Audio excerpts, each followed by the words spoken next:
semuanya, kembali lagi di vlog Niken. Pada vlog kali ini kita akan membahas topik keempat, yaitu pengembangan sumber daya manusia berbasis kompetensi. Sebelumnya, teman-teman perlu tahu, pengembangan sumber daya berbasis kompetensi itu merupakan sumber nilai potensial jangka panjang dan sumber potensial keunggulan kompetitif perusahaan, komunitas fungsional.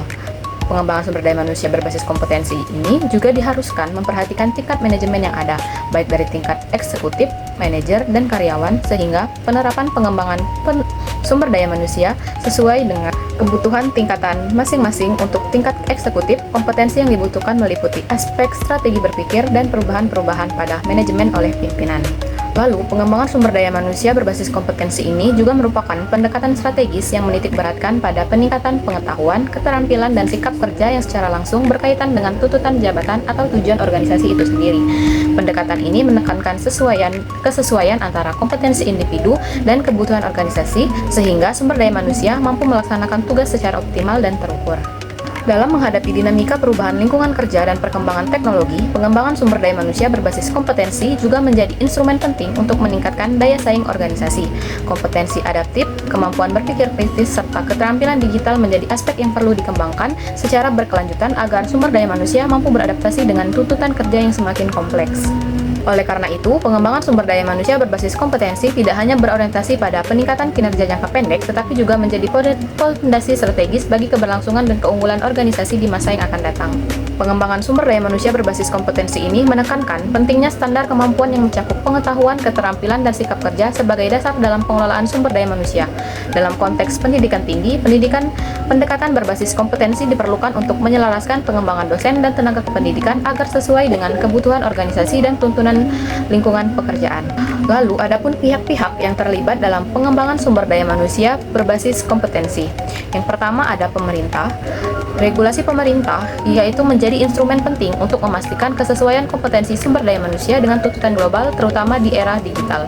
Pemerintah di sini juga berperan dalam menyediakan kerangka hukum dan kebijakan pelatihan, misalnya melalui Kementerian Ketenagakerjaan dan Kementerian PANRB yang menetapkan standar pelatihan dan sertifikasi profesi. Yang kedua ada lembaga pendidikan dan pelatihan. Lembaga pendidikan harus mengintegrasikan teori dengan praktik serta memanfaatkan teknologi digital seperti e-learning, simulasi virtual, dan blended learning. Hal ini memungkinkan peserta didik dan tenaga kerja untuk mengakses pembelajaran yang fleksibel, relevan, dan sesuai dengan kebutuhan organisasi. Lembaga pendidikan juga berperan dalam membangun soft skill seperti kepemimpinan, komunikasi, dan kemampuan adaptasi yang menjadi kunci dalam menghadapi perubahan lingkungan kerja. Lalu ada asosiasi profesi dan industri.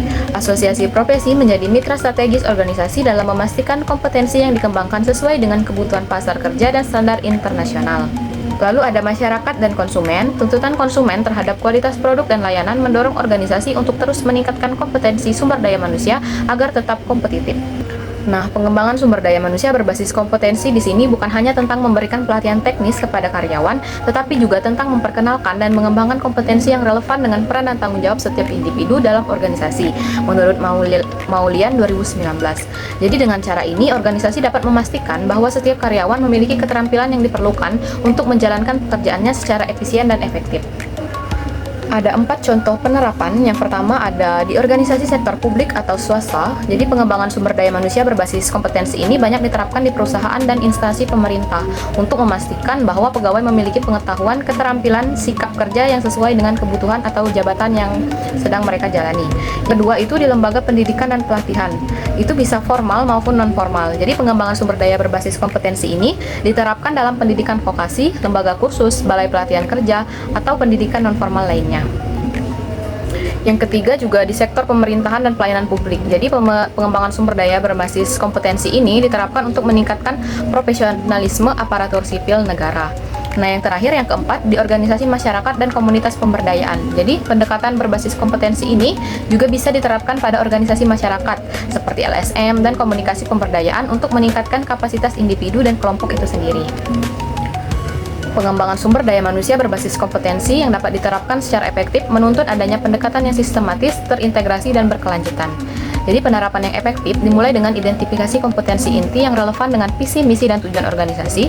Proses ini dilakukan melalui analisis mendalam terhadap peran dan tanggung jawab setiap posisi, sehingga organisasi dapat merancang program pengembangan yang tepat sasaran. Jadi kesimpulannya, pengembangan sumber daya manusia berbasis kompetensi ini merupakan strategi penting untuk meningkatkan kualitas, produktivitas, dan daya saing organisasi.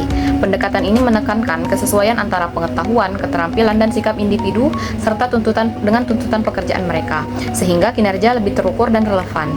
Keberhasilan penerapannya membutuhkan dukungan manajemen, sinergi antar pihak, pemanfaatan teknologi digital, serta evaluasi berkelanjutan agar kompetensi yang dikembangkan tetap sesuai dengan tujuan yang diharapkan. Itu saja yang dapat kita bahas pada vlog kali ini. Terima kasih, sampai jumpa lagi.